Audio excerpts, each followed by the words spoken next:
you're looking ready to set it on fire. Come on and cha-cha-cha with me, and I'ma cha-cha-cha with you tonight. I like it like that, she working that back. I don't know how to act. Assalamualaikum warahmatullahi wabarakatuh.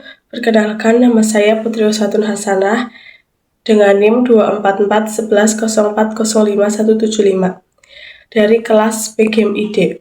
Video ini dibuat sebagai tugas akhir mata kuliah Metodologi Studi Islam yang diampu oleh Bapak Ishak Suryo Nugroho, SPDI MSI. Pada video ini saya akan membahas 3 hal utama. Yang pertama, pengertian metodologi studi Islam secara bahasa dan istilah.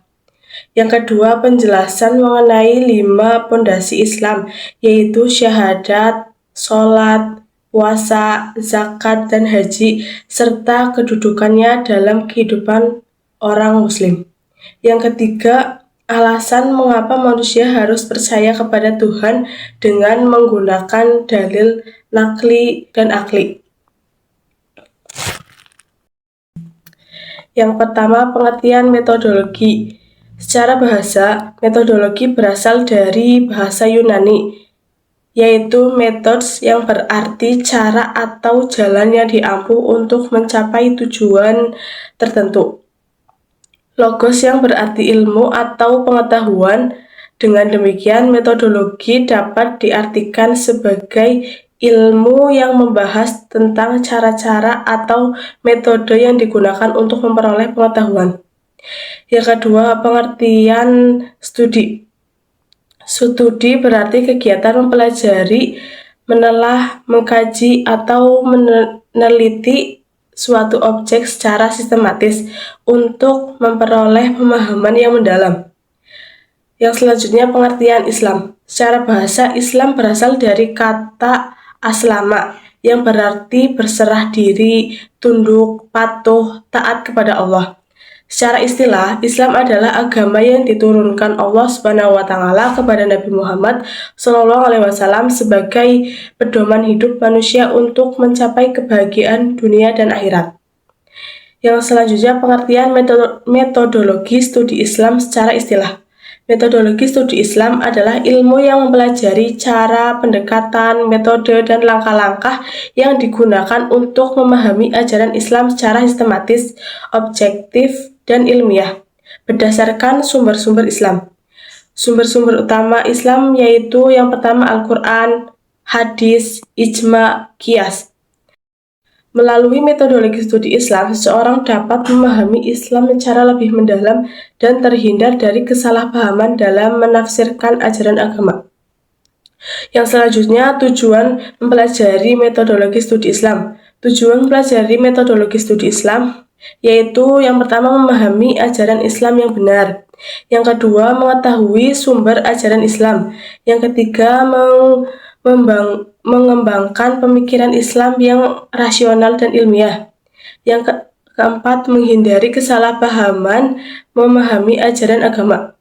Yang kelima, menjadikan Islam sebagai pedoman dalam kehidupan sehari-hari. Yang selanjutnya yaitu pondasi Islam dan kedudukannya dalam kehidupan muslim.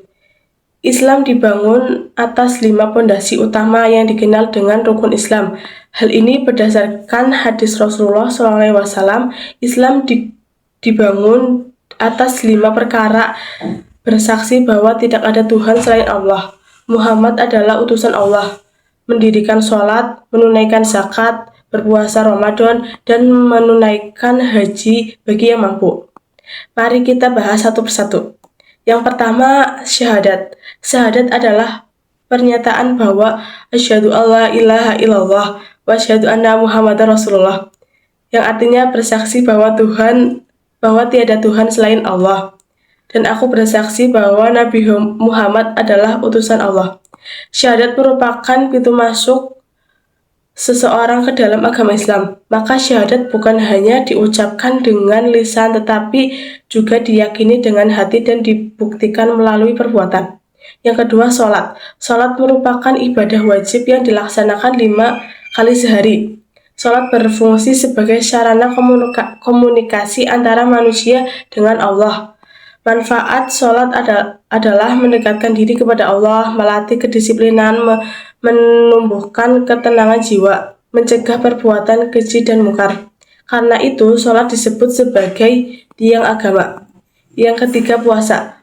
Puasa Ramadan adalah menahan diri dari makanan, minum, dan hal-hal yang membatalkan puasa, mulai terbit fajar hingga terbenamnya matahari.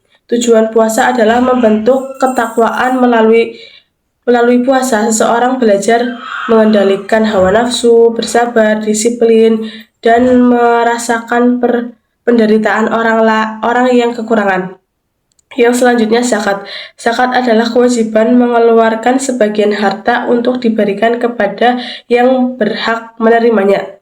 Tujuan zakat antara lain yaitu membersihkan harta, membantu fakir miskin, mengurangi kesenjangan sosial, mempererat persaudaraan umat Islam. Zakat menunjukkan bahwa Islam tidak hanya mengatur hubungan manusia dengan Allah, tetapi juga hubungan sesama manusia.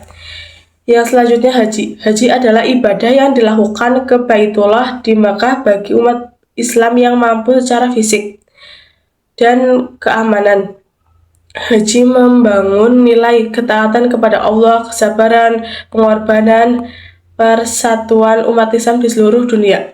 Dalam ibadah haji, seluruh manusia mengenakan pakaian ihram yang sederhana sehingga manusia menunjukkan persamaan derajat di hadapan Allah.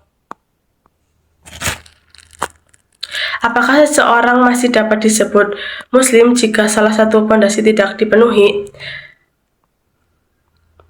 Ya, perlu dipahami secara hati-hati. Yang pertama, jika seseorang masih meyakini syahadat dan tidak mengingkari kewajiban rukun Islam lainnya, maka secara umum ia tetap dianggap sebagai orang Islam, orang Muslim. Kedua, namun meninggalkan kewajiban seperti sholat, puasa, zakat, atau haji tanpa alasan yang dibenarkan merupakan dosa besar. Yang selanjutnya, jika seseorang menolak atau mengingkari kewajiban yang sudah jelas ditetapkan dalam Islam, maka hal tersebut dapat mempengaruhi keimanannya. Oleh karena itu, seseorang Muslim harus berusaha menjalankan seluruh rukun Islam sesuai kemampuan yang dimilikinya. Yang selanjutnya, rukun Islam merupakan salah satu yang saling melengkapi dalam membentuk pribadi Muslim yang bertakwa. Yang selanjutnya, bagaimana manusia harus percaya kepada Tuhan, dalil nakli dan akli. Percaya kepada Tuhan merupakan dasar dari seluruh ajaran agama Islam. Dalam Islam, keyakinan kepada Allah disebut sebagai tauhid. Alasan mengapa manusia harus percaya kepada Allah, Tuhan dapat menjelaskan melalui 2 pendekatan, yaitu dalil nakli dan akli. Yang pertama, dalil nakli. Dalil nakli adalah dalil yang bersumber dari Al-Quran dan hadis. Salah satu firman Allah dalam surat Al-Ikhlas, yang artinya, katakanlah dialah Allah yang Maha Esa. Arti ayat ini menjelaskan bahwa adalah satu-satunya Tuhan yang wajib disembah. Selain itu, dalam surat Al-Baqarah, yang artinya ayat ini menunjukkan bahwa manusia diperintahkan untuk menyembah Allah karena dialah pencipta seluruh makhluk. Dalil nakli menjadi landasan utama untuk Islam dalam beriman kepada Allah. Yang kedua, dalil akli. Dalil akli yang menggunakan akal dan logika.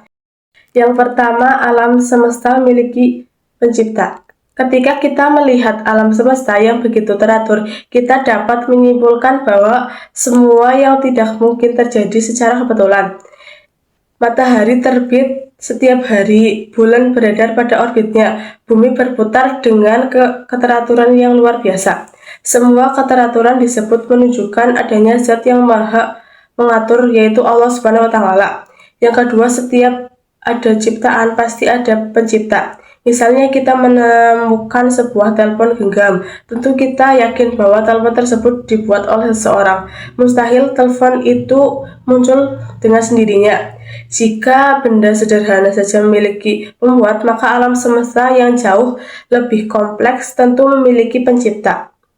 Yang ketiga, manusia memiliki fitrah bertuhan. Sejak dahulu, manusia selalu mencari sesuatu yang lebih tinggi dari dirinya. Ketika menghadapi kesulitan, manusia cenderung memohon pertolongan kepada kekuatan yang dianggap lebih besar. Hal ini menunjukkan adanya fitrah untuk mengenal dan percaya kepada Tuhan. Yang keempat, keterbatasan manusia. Manusia memiliki banyak keterbatasan. Manusia tidak dapat menentukan kapan lahir, kapan meninggal, dan berbagai peristiwa yang terjadi dalam hidupnya. Keterbatasan itu yang menunjukkan bahwa ada kekuasaan yang lebih tinggi yang mengatur kehidupan manusia. Baik, sekian dari saya. Wassalamualaikum warahmatullahi wabarakatuh.